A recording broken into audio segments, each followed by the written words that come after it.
Olá, é sempre uma satisfação apresentar mais um estudo bíblico para vocês, o que nos ajuda no nosso crescimento espiritual, na nossa maturidade cristã.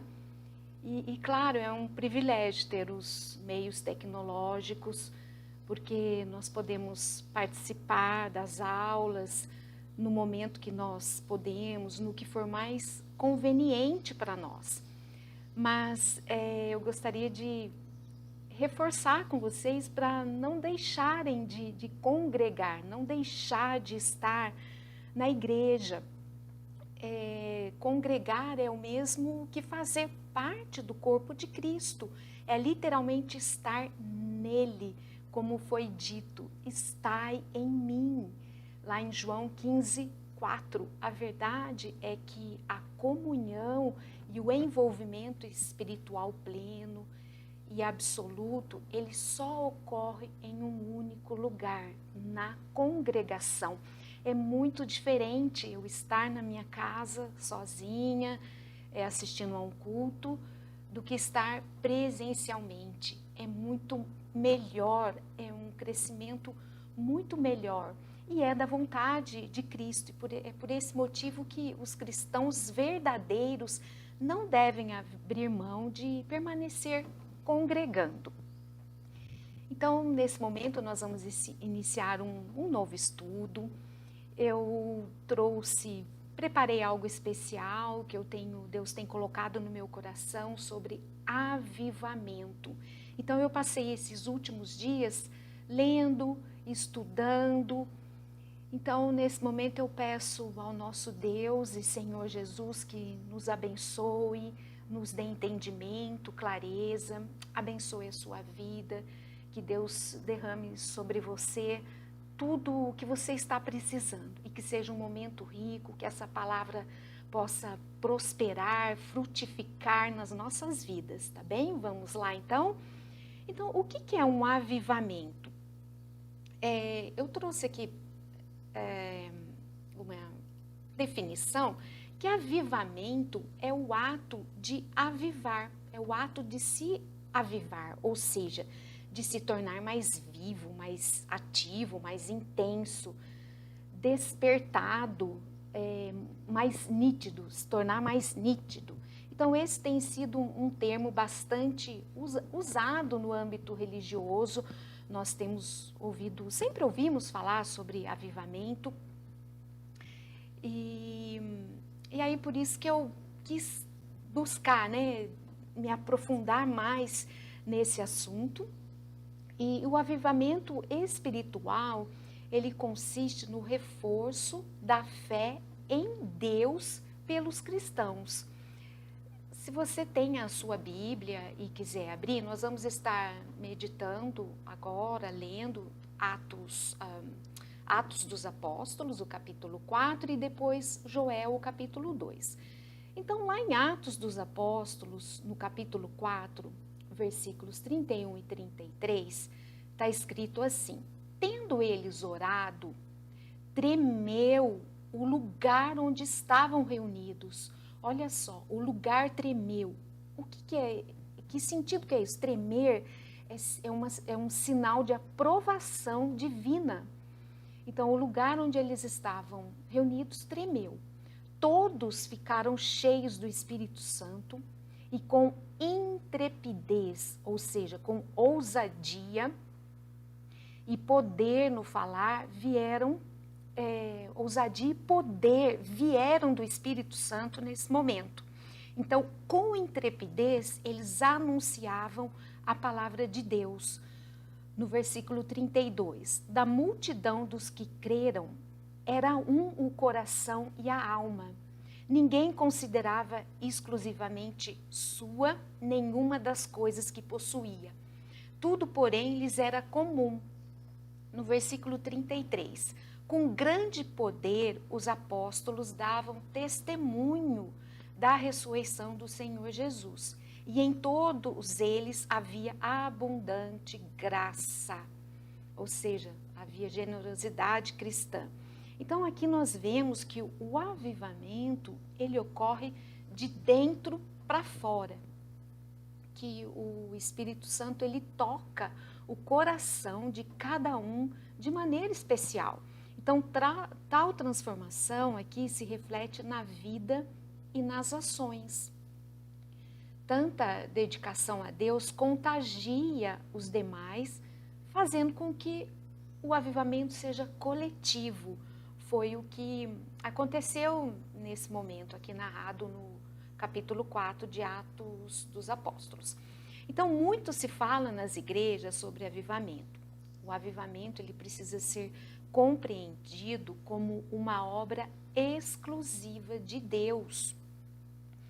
Então, eu fiz aqui algumas considerações, eu fiz algumas anotações, então eu vou estar seguindo para nós não perdermos a sequência de pensamento. Então, algumas considerações sobre o tema, né, para nos auxiliar na compreensão do que é o avivamento, né, que tanto se fala. O avivamento, ele é uma obra de Deus em seu povo, é uma obra exclusiva de Deus. Avivamento é uma nova vivificação, é voltar ao primeiro amor, é retornar ao caminho que se havia abandonado. Então, o avivamento não é um evento produzido pelo homem, mas é uma mudança de Deus operada no homem. Então, essa seria uma primeira consideração. É uma obra de Deus no seu povo.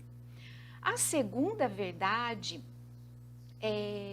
não é se lançar num ativismo. Avivamento não é se lançar num ativismo religioso buscando agradar a Deus com seu esforço. É Deus quem vivifica o seu povo. Então, o avivamento ele não emerge da terra, procede do céu. Não é uma obra humana, mas é uma ação divina. Só Deus pode soprar sobre o seu povo o alento de vida. Uma terceira consideração, o avivamento não é apenas uma obra divina, mas é também uma obra extraordinária. Deus transforma um vale de ossos secos num exército poderoso. Então, ele arranca o seu povo dos vales da morte para uma vida plena. Então, Deus vivifica o seu povo e um novo amor às Escrituras é experimentado, um novo compromisso com a oração é firmado e uma nova dinâmica missionária é estabelecida pela igreja. Então, onde o Espírito Santo desperta a igreja, há comunhão, adoração, gratidão e espírito de serviço. E em quarto lugar, se nós não podemos agendar o avivamento, nós podemos preparar o caminho do Senhor para que ele se manifeste. Então, eu não administro o avivamento, eu não agendo, mas nós podemos preparar esse caminho.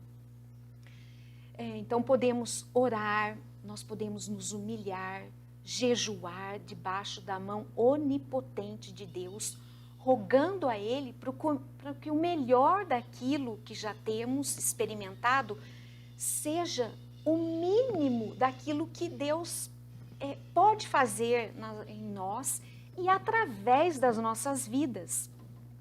Então, o avivamento é uma obra de Deus que é ativada a partir da vontade dEle com a busca incessante do seu povo.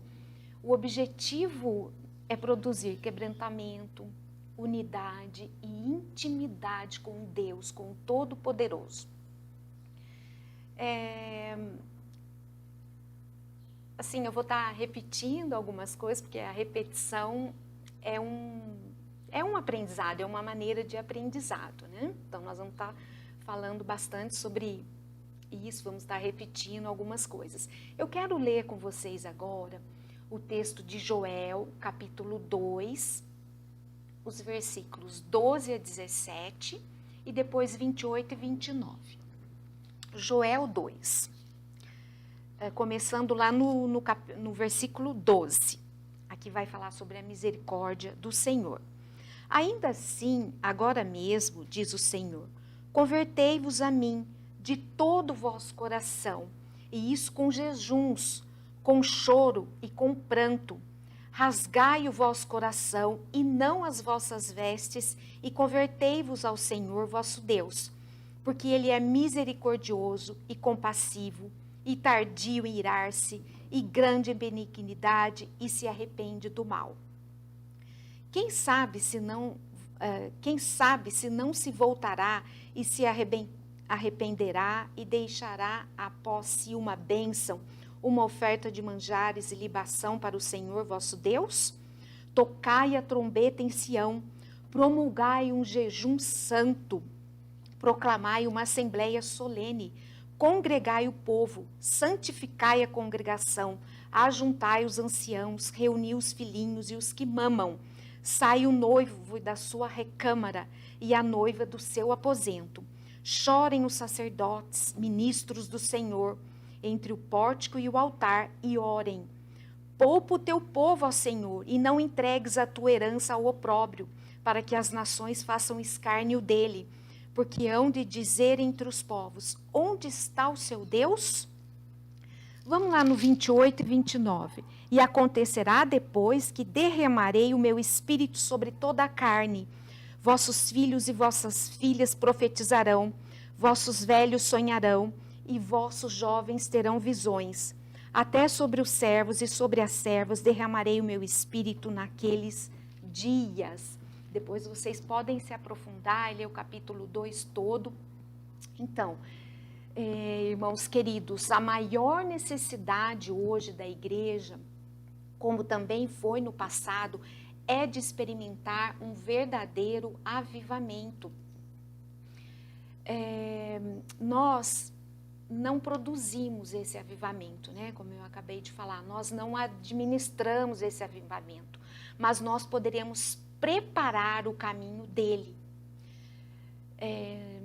Eu queria dizer assim que nós não podemos nos conformar com uma vida rasa, pobre espiritualmente, quando Deus tem para nós riquezas insondáveis. Nós não precisamos viver uma vida árida quando Deus tem para nós vida abundante, como está na palavra. Deus promete para nós rios de água viva fluindo do nosso interior. Então, à luz desse texto de Joel que nós acabamos de ler, nós podemos pensar sobre esse assunto, sobre avivamento. Primeiramente, dizendo que esse avivamento só começa quando nós, povo de Deus, nós temos consciência da crise que se abate sobre nós e sobre a nossa nação. Eu sei que vocês têm reconhecido isso, têm percebido isso. E o livro de Joel, ele relata uma situação de crise nacional, de um juízo de Deus sobre a nação, de um inimigo que vem com o seu poder militar e bélico para massacrar ali a nação de Israel. Os campos não produzem, a seca severa, o fogo devastador, os gafanhotos devorando tudo, é uma cena cinzenta de crise nacional. Se vocês lerem ali o livro, né, são 3 capítulos apenas, é um drama que atinge em cheio o povo de Deus.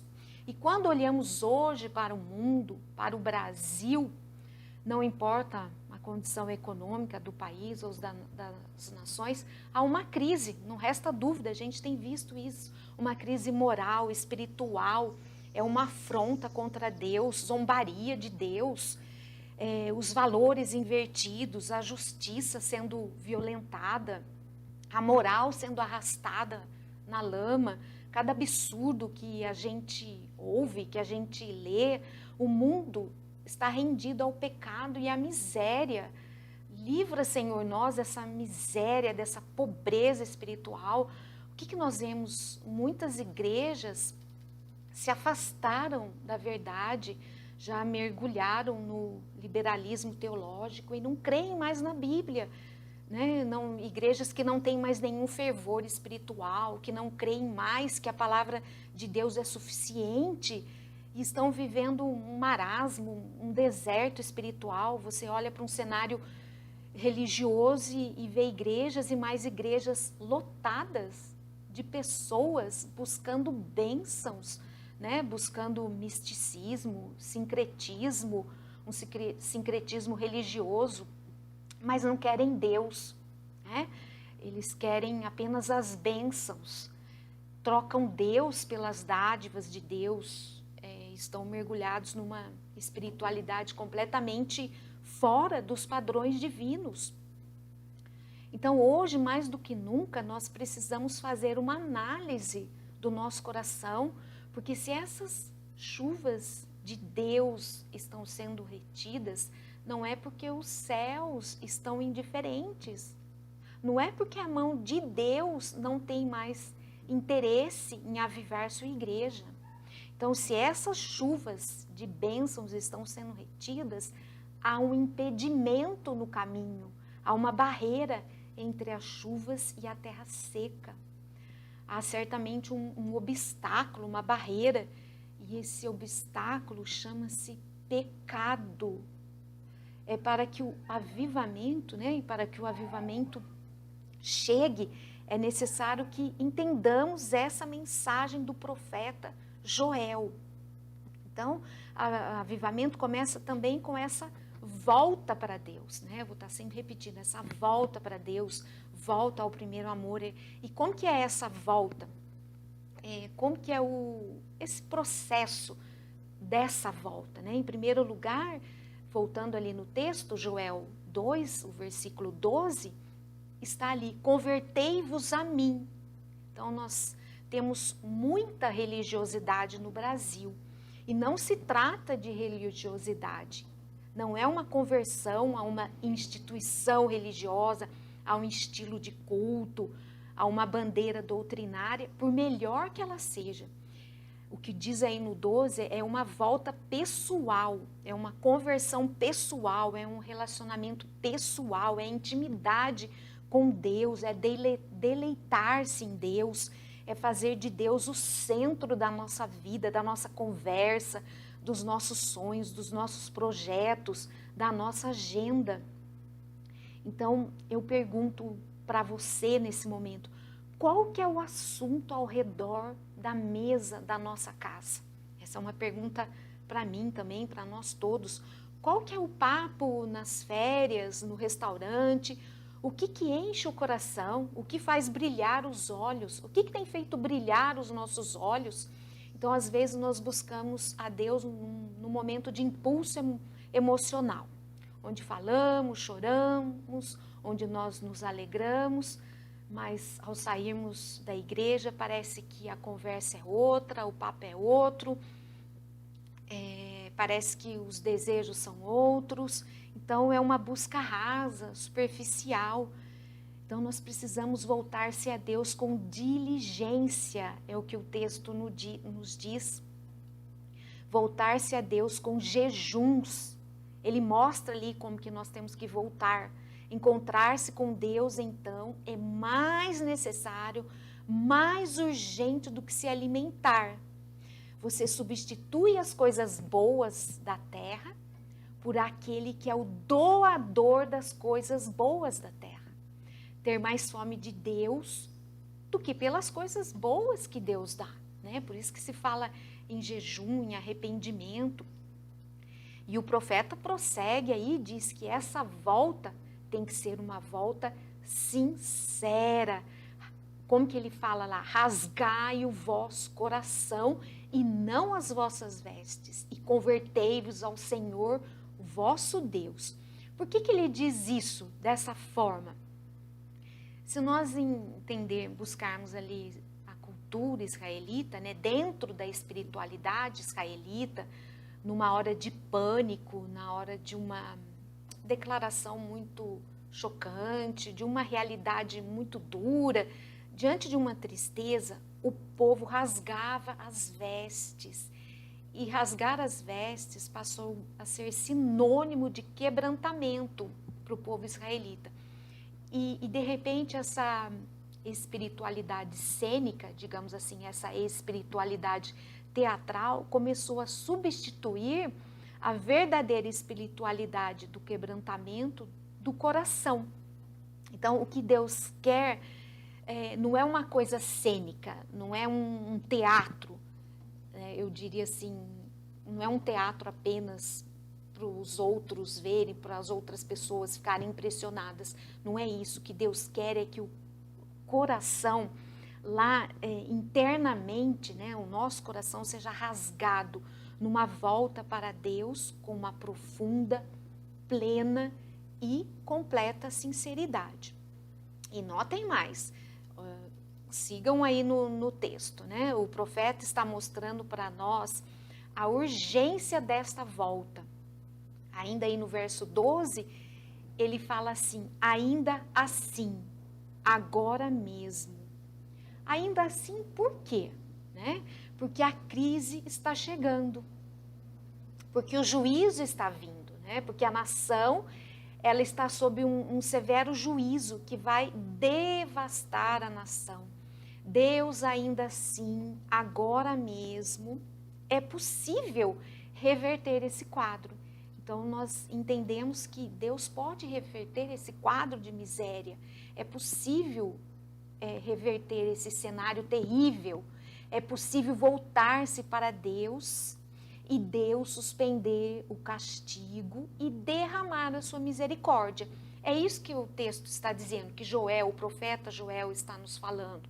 Amados, quando o povo de Deus se volta para Ele, quando o povo de Deus se volta para Deus com o coração quebrantado, muita coisa pode ser evitada na nossa vida. E Deus suspendeu o juízo. E Deus, na sua ira, lembra-se da misericórdia e reverte essa situação. Deus lembra-se da sua misericórdia, da sua bondade. Então, trazendo, e assim ele traz para o seu povo um grande reavivamento espiritual. Vamos pegar aí, eu estou seguindo aqui na minha Bíblia, o verso 13b. Convertei-vos ao Senhor vosso Deus, porque Ele é misericordioso e compassivo, e tardio em irar-se, e grande em benignidade, e se arrepende do mal. Então, o que é avivamento, queridos? Nas palavras aqui se nós lermos lá também em Abacuque, avivamento é Deus lembrar-se da sua misericórdia na sua ira. É Deus lembrar-se da sua misericórdia na sua ira. Os nossos pecados atraem a ira de Deus, ofendem a santidade de Deus, mas quando Deus olha para o seu povo e vê o coração quebrantado, quando Deus olha para seu povo e vê um povo sedento, então Deus diz, na minha ira, vou lembrar da minha misericórdia, vou ser compassivo, vou abençoar e vou derramar sobre vocês o meu Espírito. Então, quem é que deve, seguindo aí o texto, quem é que deve participar desse avivamento?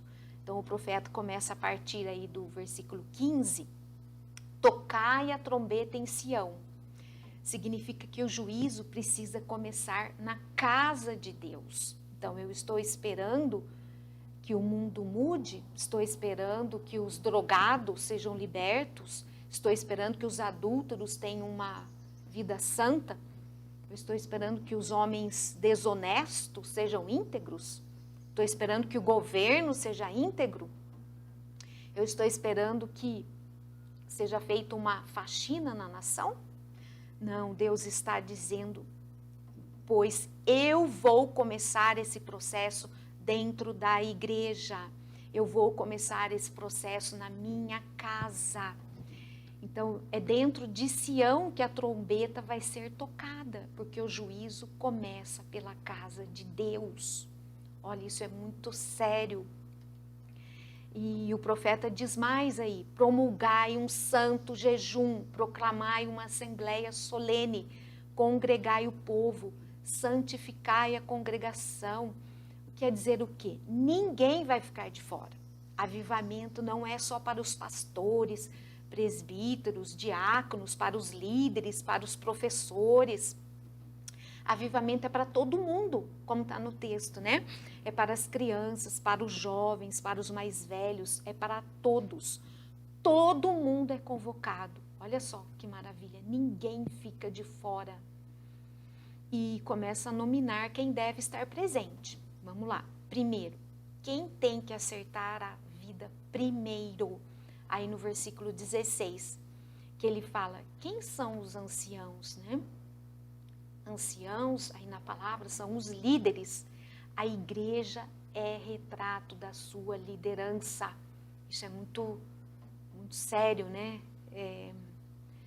Mas é isso mesmo, nós líderes precisamos primeiro acertar nossa vida com Deus. Os primeiros a serem convocados nominalmente serão os anciãos, são os líderes. E ele fala no texto, né? Convoque também os filhinhos. E aí ele faz uma distinção, porque ele fala entre os filhinhos e os que mamam. Ele está mostrando, né, que as crianças tenras e os adolescentes e jovens são chamados, são todos chamados. Então, se repararmos na história da igreja, muitas vezes Deus levantou adolescentes para começar um grande avivamento espiritual. Nós não podemos subestimar o que Deus pode fazer na vida de um adolescente cheio do Espírito Santo. Então o texto prossegue e diz, chame também o noivo e a noiva. Então mesmo que seja no dia do seu casamento, olha só, no dia de núpcias, esse assunto é tão vital, tão urgente e necessário, que é mais importante do que se casar. É buscar de Deus um avivamento espiritual. E aí, sigam aí no Joel 2,17, há uma palavra muito solene no versículo 17, para os sacerdotes. Então, sacerdotes eram aqueles que tinham duas funções específicas. As funções dos sacerdotes eram, né, cabia ao sacerdote ensinar ao povo a lei de Deus e cabia ao sacerdote interceder pelo povo. Então, ensinar a lei de Deus e interceder pelo povo. Então, aí o sacerdote, ele tanto levava a palavra de Deus para o povo, quanto se posicionava em favor do povo, orando a Deus por ele. Então, esse sacerdote, ele é conclamado mais do que a orar. Ele é conclamado a chorar, né? Dando o que o texto nos diz. E uma das coisas que Deus faz no tempo de avivamento é exatamente isso, é por esse peso no coração dos pastores, essa dor, e a oração é essa no verso 17. Poupa o teu povo, ó Senhor. Poupa a tua igreja, ó Senhor. Né? Poupar em que sentido aí? E não entregues a tua herança ao opróbrio, né? À desonra, para que as nações façam escárnio dele. Então, olhem para as nações, né? Muitas igrejas hoje, elas são mais conhecidas pelos seus escândalos do que por causa da sua piedade, né? Isso é muito triste, né? Olhem para as igrejas e vocês vão ver que os meios de comunicação, os jornais em geral, né, eles falam mais assim dos escândalos, das coisas ruins, do que as coisas boas, do que as bênçãos, né? Falam mais dos desvios, das coisas loucas que às vezes acontecem, do que a piedade mesmo, né? E esse sacerdote, ele está orando aqui, né? Não entregue o teu povo ao opróbrio, não permita que o povo zombe da tua igreja, não permita que o teu povo seja motivo de zombaria lá fora, Senhor. Não permita que as pessoas façam escárnio do teu povo, Senhor. Ó Senhor, por uma razão simples, ele diz aí no verso 17, porque uma pergunta que os ímpios vão fazer é esta: onde está o seu Deus? O sacerdote aqui está chorando porque quando a igreja é motivo de escárnio lá fora, é desonra de Deus, é o nome de Deus, é a santidade de Deus, é a glória de Deus que é atingida. Isso é muito sério. Mas notem que depois que o povo de Deus se volta para Deus, ali no verso 18, a situação é revertida. Então o Senhor se mostrou zeloso da sua terra e compadeceu-se do seu povo. E se prosseguirmos na leitura, aí nós veremos no verso 19 que ao invés de gafanhotos, do fogo e a seca destruir, vai haver prosperidade. E eis que vos envio o cereal e o vinho e o óleo, e deles sereis fartos. Então, ao invés de você encontrar o exército dos inimigos ali, marchando contra o povo para destruí-lo, você lê no verso 20 que Deus vai dar livramento. Mas o exército que vem do norte, eu o removerei para longe de vós, lançá-lo-ei em uma terra seca e deserta. E ali no verso 23, Deus promete chuva. Alegrai-vos, pois, filhos de Sião, regozijai-vos no Senhor vosso Deus, porque Ele vos dará em justa medida a chuva. Fará descer como outrora a chuva temporã e a serôdia. Ao invés de você ser tomado, saqueado, o que Deus promete é restituição, ali no versículo 25. Vamos ler: restituir-vos-ei os anos que foram consumidos pelo gafanhoto migrador, pelo destruidor e pelo cortador, e o meu grande exército que enviei contra vós outros. Então, percebem que o povo estava longe de Deus por causa do seu pecado, porque o pecado faz separação entre nós e Deus. Então, o que você encontra agora aí no versículo 27 é a presença de Deus. Sabereis que estou no meio de Israel e que eu sou o Senhor, vosso Deus, e não há outro, e o meu povo jamais será envergonhado. Então, quando há arrependimento, a reversão do juízo que deveria cair sobre o povo, Deus reverte a situação, reverte isso e manda bênção. Leio ali no verso 28. Então, como esse avivamento culmina e acontecerá depois, né? Como que esse avivamento vai acontecer? E acontecerá depois que derramarei o meu espírito sobre toda a carne. Eu não promovo o avivamento, então eu entendo isso. Eu não promovo, eu não administro o avivamento, mas eu preciso preparar caminho para o avivamento. Eu preciso orar, eu preciso me arrepender, eu preciso me humilhar, eu preciso clamar a Deus. Eu posso preparar esse caminho. E essa promessa se cumpriu lá, se nós lermos, né, Atos 2:39, essa promessa se cumpriu no Pentecostes. E ao cumprir-se no Pentecostes, Pedro diz algo importante ali: pois para vós outros é a promessa, para vossos filhos e para todos os que ainda estão longe, isto é, para quantos o Senhor nosso Deus chamar. Então essa promessa é para hoje, ainda é para hoje. Então vai acontecer depois de nós nos voltarmos para Deus, né? Depois que nós nos arrependermos, depois que nós chorarmos, nós acertarmos a vida com Deus, depois que os líderes, os adolescentes, as crianças, depois que os pastores se voltarem para Deus, Deus promete derramar sobre nós do seu Espírito. E essa bênção é uma bênção universal, o que significa sobre toda a carne. Né? Sobre toda a carne significa o seguinte, que não é para todos sem exceção, mas é para todos sem acepção, o que nós entendemos no texto, né?